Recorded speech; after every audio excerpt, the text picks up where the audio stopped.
Elden Ring may be From Software's most popular title, so fans have been clamoring for any way to jump back into the world of Elden Ring. While they did just release an expansion for the main game with Shadows of the Erdtree, fans were eagerly awaiting what's next for the franchise. That's why it came as a surprise when they announced a spin-off called Elden Ring Nightreign. The idea of Elden Ring having a roguelike spin-off never really crossed our minds, but hey, here we are. So, how is it as a Souls game? How is it as a roguelike? Join us here at GameMate as we check out Elden Ring Nightreign and see whether this strange mix of gameplay works.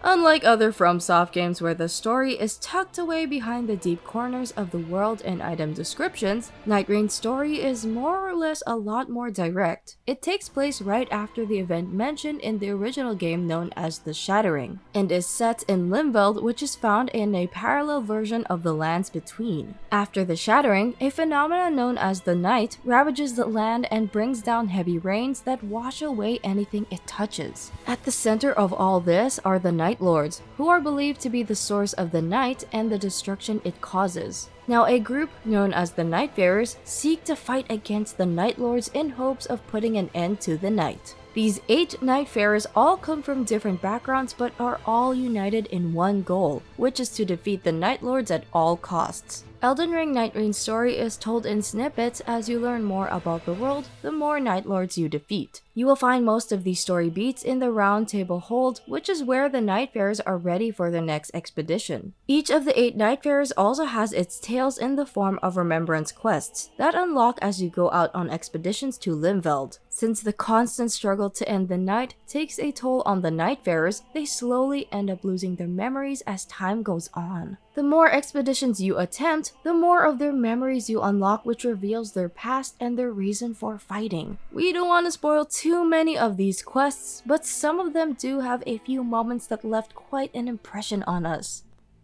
Nightreign's gameplay strikes an interesting balance of a Souls-like and the gameplay loop of a roguelike. The main chunk of the gameplay has you going on expeditions with 2 other players to defeat the Night Lord that you choose before each round starts. During these expeditions, you must use your time wisely to make yourself stronger by finding better armaments or by leveling up your character, as the heavy rains around the map will start to close in, and getting caught in these will end up damaging your character. Similar to games like Fortnite or Warzone, well, we never thought we'd compare those games to Elden Ring. It's a race against the clock to quickly build up your equipment in hopes you are powerful enough to defeat the Night Lord during the end of the run. You and your party have 3 days to fully build up your character by visiting the many points of interest found across the map. Defeating the enemies in these areas gives you equipment that could help with the run and makes defeating the boss a lot easier, which usually comes in the form of weapons with elements that the boss could be weak to.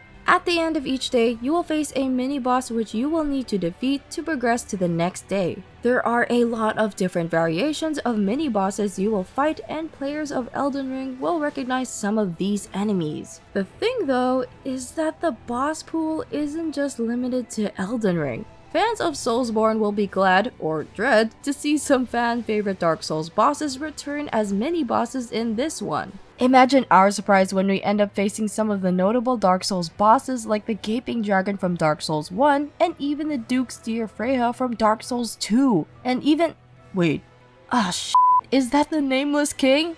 Oh, the PTSD is coming back.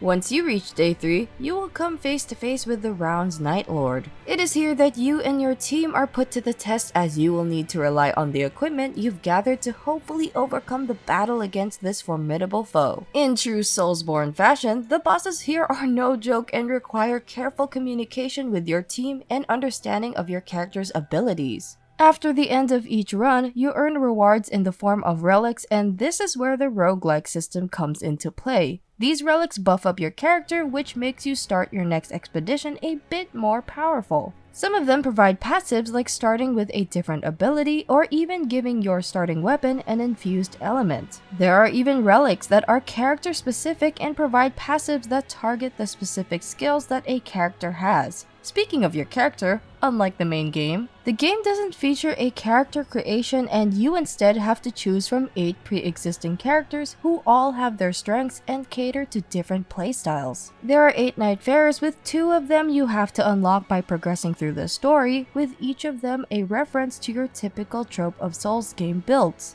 These range from tanky builds with high strength and endurance to even intelligence and faith builds that excel in casting magic. What makes each Nightfarer unique is they have their special abilities and passives. Take Wilder for example. He can use a grappling hook that can latch onto enemies, and depending on the size of the enemy, he either pulls the enemy close or pulls himself towards the enemy at high speed. Perfect for closing gaps. You can also time your ultimate attack during this, and Wilder will unleash a large explosion that can stun enemies, which allows you to quickly follow up with a critical strike. The best part about these Nightfarers is that they represent all the different Soulsborne games, so you get to choose a character based on your favorite Soulsborne title. Want to quickly sidestep dodge and unleash quick attacks just like in Bloodborne? Duchess, who already looks like Lady Maria by the way, is the best pick for you. Or do you prefer waiting for the enemy to strike so you can parry their attacks just like in Sekiro? Then the Executor can do just that. These characters play out as a sort of FromSoft greatest hits, and having each of them play completely differently from the other is one of the best parts about this system. We used Executor a lot since we enjoyed the parry gameplay of Sekiro, and being able to do that against Elden Ring bosses feels so satisfying.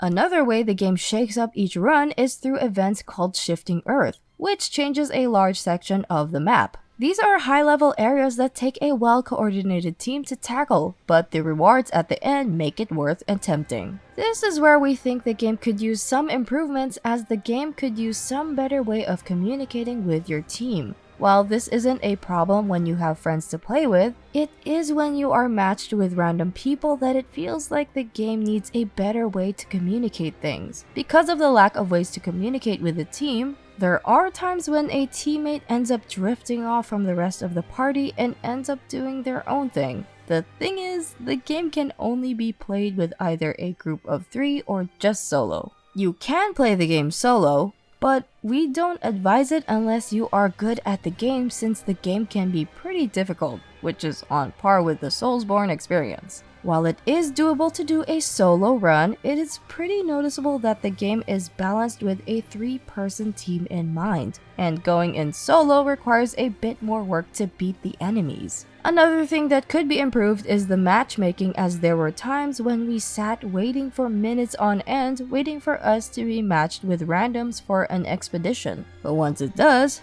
oh boy, does the game deliver an engaging experience that is different from what we come to expect from FromSoft. Honestly, it took us a while to get going, as our brains were wired to expect a more traditional FromSoft Souls-like experience. But what we got is a fun and addicting roguelike, and we're glad to see FromSoft experimenting with different takes on their Soulsborne formula.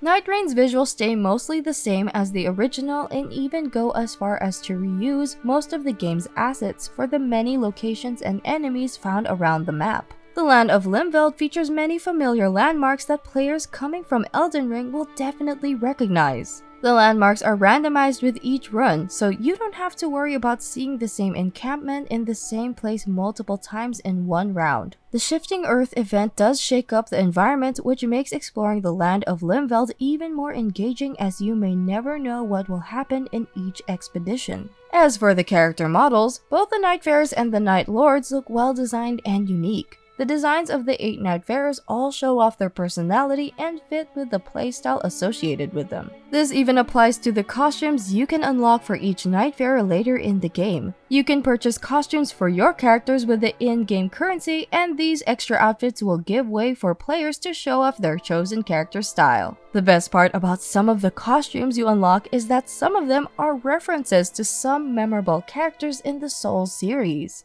The Night Lords also look like a lot of attention was put into making them imposing and unique. Speaking of the bosses, seeing the returning bosses from the Souls series with updated models and movements brought a nostalgic smile to our faces, even as they beat us down just like they used to back when we played those games. And since some of the Dark Souls bosses make a return, it's not surprising that even their music returns to accompany them, since Souls bosses and their music go hand in hand.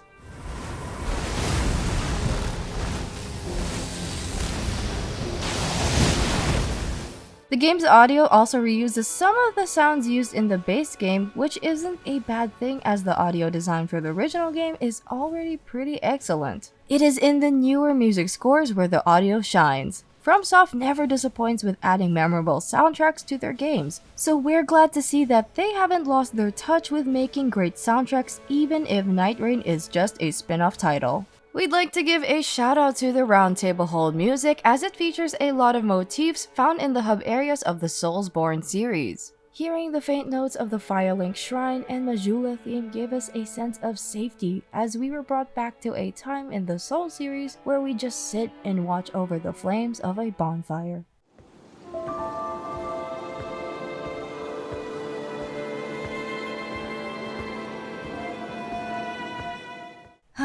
Good times. Our one complaint though is that there are times when the game ends up stuttering or dropping a few frames. These plagued even the original release of Elden Ring, and seeing them happen again in Nightreign left us a bit annoyed, especially since these frame drops and stutters impact your reaction to oncoming enemy attacks. We hope that this gets fixed in future updates as the game overall is a pretty solid take on the Soulsborne genre.